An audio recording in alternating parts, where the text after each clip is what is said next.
Here they are, today's children, future citizens in our democratic society. They're lovable, they're often exasperating, and they're continually trying with all their might to discover the meaning of what they experience. But in order to understand and live effectively in the world around them, they need our help.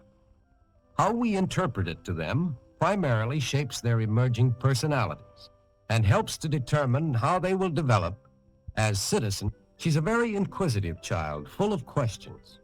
Questions her mother faces day in, day out.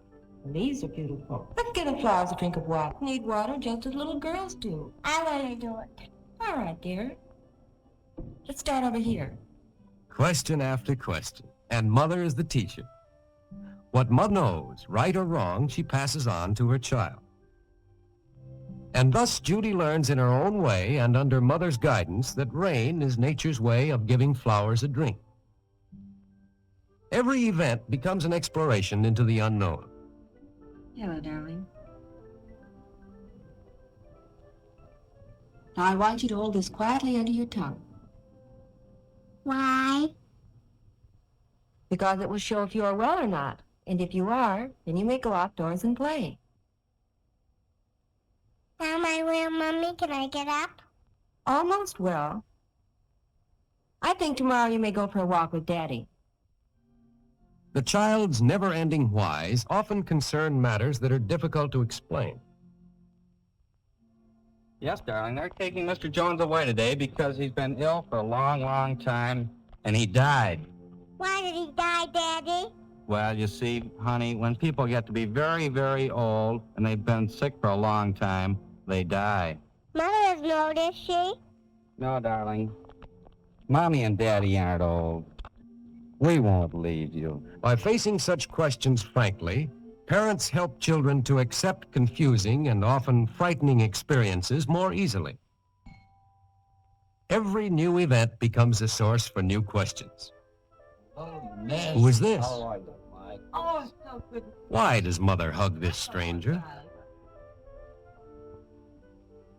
So this is little Judy. Well, come on, Judy. This is Uncle Harry, darling. Give him a kiss. Why? Oh, come on. Well, because he's my brother. No, I Brother, wonders Judy. She knows only little girls who have brothers, but she can't understand that this big man could be mother's brother. And she doesn't know what uncles are. Now, of course, forcing Judy to kiss the stranger might make her rebellious. Fortunately, Uncle Harry understands children. He realizes that it will take time for Judy to accept him and realize what relatives are. This time, her question leads to an understanding about mothers and babies. Mother, look what Kathy got. Yes, dear, what is it? Where did Kathy get the kitten? Why, they're her kitty, darling. She's their mother. What are they doing? They're drinking mother's milk. Mothers always nurse their babies. Did you when I was a baby? Yes, darling, I nursed you. And not only little girls, but little boys love to ask questions. That is how they discover much of the world around them. On walks with father, they can ask questions, like this one. What's this man doing? He's giving the man a ticket. Why? But the ticket tells the man he was driving too fast. Oh, For the moment, Jimmy seems to be satisfied. But then he goes on thinking, which leads to more questions. Daddy, why does a policeman do that? Because the policeman doesn't want that man to hurt somebody.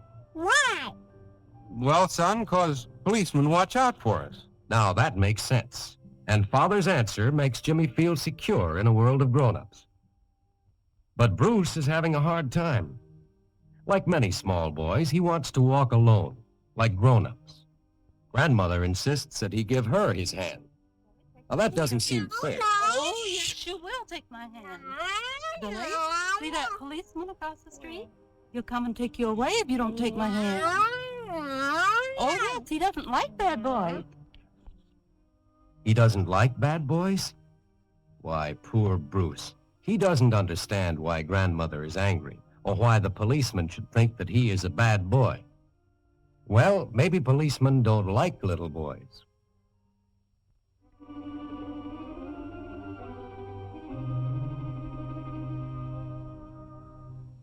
Meanwhile, Jimmy and Father are returning home. Jimmy has enjoyed his walk, and now he is ready to play. Remembering the policeman whom he saw this afternoon, he chooses his toy policeman to play with first. Children's play is creative. It stimulates the imagination. It is also instructive because it lets them play out and rehearse the many new things they're learning about the world. His make-believe world and the real world are not clearly separated. Oh, here comes my little local cows.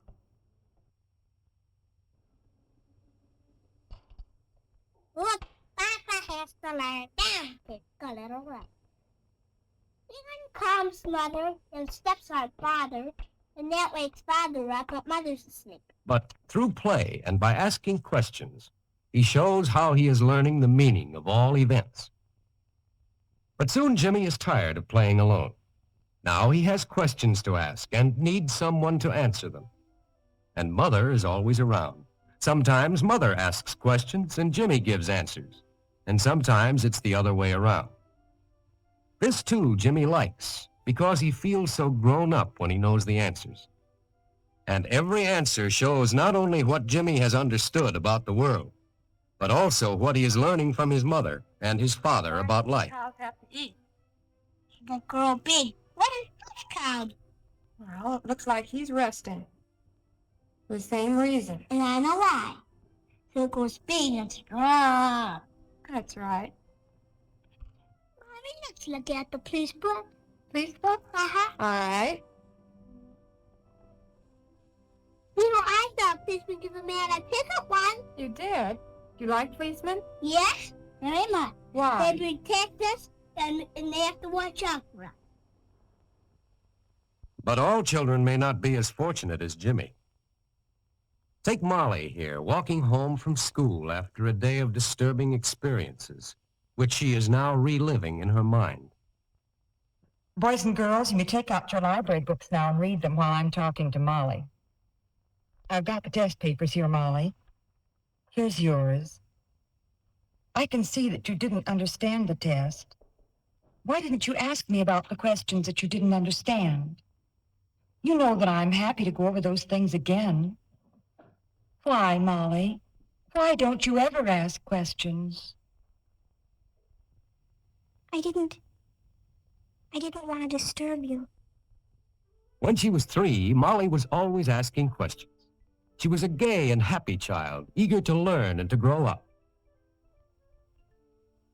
Mother, why does this horse have stripes? Not now, Molly. Mommy's busy. You're going to spoil her cake. Mother, why? Please stop asking why all the time. Nice girls don't ask their mommies why when they're busy. You never mind now. Get up on your chair and look at your book. Molly's mother doesn't mean to be discouraging. She's just a busy woman. And so little Molly goes back to her books. But soon she tires of them. There is no one to answer her questions and share her interests. Repeated experiences of this sort stifle her curiosity.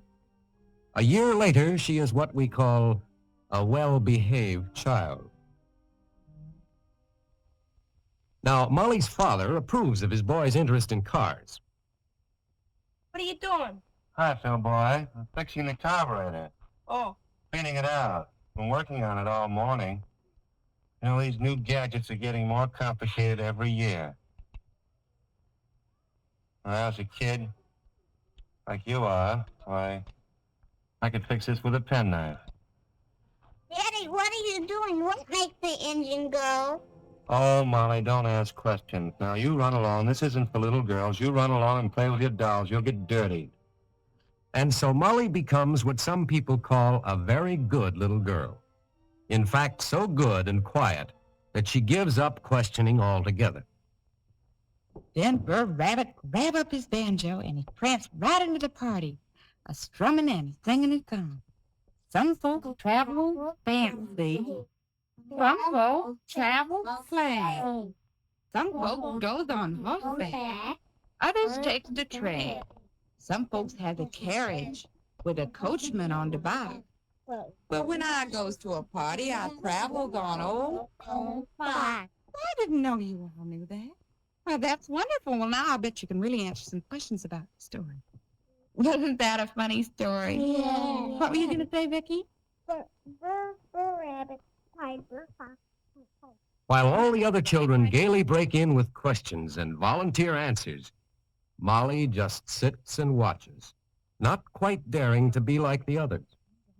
She doesn't dare risk annoying her teacher, who substitutes for Mother We'll in talk school. about that one tomorrow and have the next story. Bye. Bye. Bye. Bye. No, you get a pop. No, yeah, popsicles later. Good morning, Miss Hart. Oh, hello, Miss Chambers. How are you? It's fine, thank you.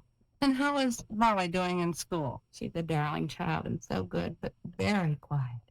Molly, dear, your mother's here. Molly's always such a good girl. She is a good girl, but she needs to be encouraged to play with the other children, trying to get her to ask more questions, to enter in more to the group. Well, just give her time, I always say. Just give her time. Why didn't you ask?